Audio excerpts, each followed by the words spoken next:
वंदे मातरम भैया बहनों, अपने लेसन पर नंबर 3 पढ़ रहे थे संश्लेषित रेशे। अपन चलेंगे आज प्लास्टिक और पर्यावरण। जब हम बाजार जाते हैं तो हमें प्लास्टिक अथवा पॉलीथीन में लपटी हुई वस्तुएं मिलती है। ये एक कारण है कि हमारे घरों में प्लास्टिक का कचरा इकट्ठा होता रहता है, फिर ये प्लास्टिक कूड़ेदान में चला जाता है। प्लास्टिक का निस्तारण एक प्रधान समस्या। निस्तारण मतलब निपटारा करना, यानी इसे नष्ट करना। ये एक बड़ी समस्या है, क्योंकि प्लास्टिक क्या होती है, प्लास्टिक को अगर अपन जलाते हैं तो जलाने के बाद ये CO2 गैस यानी कार्बन डाइऑक्साइड गैस और अन्य गैसों के रूप में वायुमंडल में जाके एकत्रित हो जाती है। और यदि हम प्लास्टिक को भूमि के अंदर गाड़ते हैं तो ये वहाँ पर सालों साल तक रहती है, नष्ट नहीं होती है। ठीक है, जल में फेंकते तो जल में चली जाती है, नालियों में फेंकते हैं तो नाली में जाके पानी रोक देती है। तो ऐसी बहुत सारी समस्याएं क्या करती है, प्लास्टिक को उत्पन्न करती हैं। तो प्लास्टिक का निस्तारण एक प्रधान समस्या है। प्रधान मानी प्रमुख। प्लास्टिक का खत्म करना क्या हो गया, प्रमुख समस्या हो गई। क्यों, मैंने बता दिया क्या क्या कारण है कि प्लास्टिक का निस्तारण संभव नहीं है। पदार्थ जो प्राकृतिक प्रक्रिया जैसे जीवाणु की क्रिया द्वारा अपघटित हो जाते हैं, जैव निम्नीकरण कहलाते हैं। यानी जैसे अपना घरेलू कचरा होता है, गाय भैंसों के गोबर होता है, घरेलू में जो सब्जी के छिलके हो गए और अन्य पेड़ पौधों के छिलके हो गए, तो ऐसे जो पदार्थ होते हैं इनको छोटे मोटे कीड़े मकोड़े या सूक्ष्म जीव खाकर क्या कर देते हैं, नष्ट कर देते हैं। केंचुआ होता है जो इसको किस में बदल देता है, खाद में परिवर्तित कर देता है। तो ऐसे जो पदार्थ होते हैं वो क्या कहलाते हैं, जैव निम्नीकरण पदार्थ कहलाते हैं। और ये प्रक्रिया इनको नष्ट करना, अपघटित करना। अपघटित का मतलब होता है जटिल पदार्थों को सरल पदार्थों में तोड़ देना, यानी जो अपघटित हो जाते हैं, ठीक है, और जैव निम्नीकरण पदार्थ, और ये प्रक्रिया जैव निम्नीकरण कहलाती है। पदार्थ जो प्राकृतिक क्रिया द्वारा सरलता से विघटित नहीं होते हैं वो जैव अनिम्नीकरण पदार्थ कहलाते हैं। जैसे अपने प्लास्टिक आ गई, कांच के बोतलें आ गई, यानी कांच आ गया जिसमें, ठीक है, धातु के टुकड़े आ गए, ये आसानी से प्रकृति द्वारा क्या नहीं किए जाते, अपघटित नहीं किए जाते। अतः इन पदार्थों को अनिम्नीकरण पदार्थ कहते हैं। सारणी में देखेंगे अपन भैया बहनों कि सारणी में दे रखे हैं यहाँ पे अपशिष्टों के प्रकार, जैसे सब्जी और फलों के छिलके। तो ये क्या करते हैं, 1 से 2 सप्ताह लगभग अपराहित होने में लगा समय कितना होता है, 1 से 2 सप्ताह। और पदार्थ की प्रकृति जैव निम्नीकरण कहलाती है। ठीक है, इसमें फल सब्जियों के छिलके, बचा हुआ भोजन आदि आ गए। इसके बाद में कागज 10 से 30 दिन के अंतर्गत अपघटित हो जाता है। और जैव निम्नीकरण पदार्थ ये भी सूती कपड़ा 2 से 5 माह, जैव निम्नीकरण पदार्थ लकड़ी 10 से 15 वर्ष में नष्ट हो जाती है, ये भी जैव निम्नीकरण पदार्थ है। ऊनी वस्त्र लगभग 1 वर्ष में हो जाता है और ये भी जैव निम्नीकरण पदार्थ है। टिन, एल्यूमिनियम और अन्य धातु के टुकड़े ये 100 से 500 वर्षों में क्या होते हैं, अपघटित होते हैं। अतः इन्हें जैव अनिम्नीकरण पदार्थ कहा जाता है। प्लास्टिक थैलियाँ कई वर्षों तक रहती है, इसलिए इन्हें भी क्या कहा जाता है, जैव अनिम्नीकरणीय पदार्थ कहते हैं।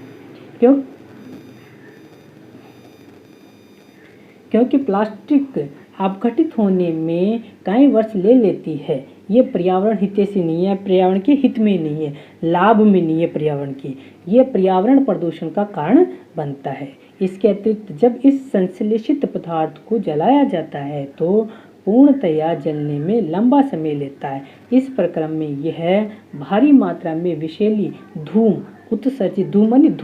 उत्सर्जित कर पर्यावरण प्रदूषण करता है। इस समस्या का समाधान कैसे किया जा सकता है, यथासंभव प्लास्टिक के उपयोग से बचिए। कपास या जूट के बने थैलों का प्रयोग कीजिए। यानी जब भी अपने घर से कोई भी सामान लेने बाजार में जाए तो या तो कपास के बने थैले लेके जाने चाहिए या जूट के थैले लेके जाने चाहिए। और हमें अपने घर वालों को ये सलाह देनी चाहिए कि आप जब भी जाओ तो वहाँ से प्लास्टिक का उपयोग मत लीजिए, थैलियाँ मत लीजिए, उनके बदलाए घर से कपड़ा का थैला लेके जाए।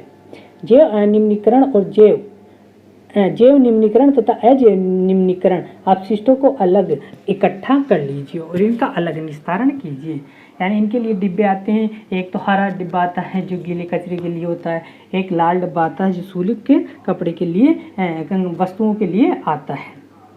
ठीक है, तो हरे जितनी भी वस्तुएं होती है वो तो हरे डिब्बे में डालनी चाहिए, जो कचरा होता है घरेलू और दूसरे जो अपशिष्ट होते हैं उन्हें किसी लाल डिब्बे में डालना चाहिए। इसे अपने घरों पर व्यवहार में लाएं। कुछ और तरीके भी सुझाएं जिनके द्वारा आप प्लास्टिक पदार्थों के उपयोग को कम करने में सहयोग दे सकते हैं। जैसे बहुत सारे प्लास्टिक होती हैं जिनके अच्छे अच्छे डिजाइन के वस्तुएं बन जाती है, यानी अपने घर में सजावटी सामान बन जाते हैं, तो वो सजावटी सामान बना लेना चाहिए उनको, ठीक है। और ये बार बार प्लास्टिक को उपयोग में लेना चाहिए। ये बहुत सारे ऐसे तरीके हैं जिनसे अपन प्लास्टिक का उपयोग कर सकते हैं। वेस्ट नहीं फेंकना चाहिए उनको। प्लास्टिक अपशिष्टों को पुनर्चक्रित करना बेहतर होगा। अधिकांश थर्मोप्लास्टिक पुनर्चक्रित किए जा सकते हैं। जिन वस्तुओं को पुनर्चक्रण किया जा सकता है उनकी सूची बनाएं। उन चक्रण के समय कुछ रंग प्रदान करने वाले अभिमार्जक मिला दे जाते हैं। इससे पुनर्चक्रित सामग्री का उपयोग विशेष रूप से खाद्य पदार्थों के संचय हेतु सीमित हो जाता है। एक उत्तरदायी नागरिक के रूप में 5 आर सिद्धांतों को याद रखिए। उपयोग कम करिए, रिड्यूस, पुनः उपयोग कीजिए, रिसाइकिल, रीयूज, पुनः चक्रित कीजिए, रिसाइकिल, पुनः प्राप्त कीजिए, रिकवर, और उपयोग ना करना, रिफ्यूज। इस प्रकार की आदतें विकसित कीजिए जो पर्यावरण हितैषी हो।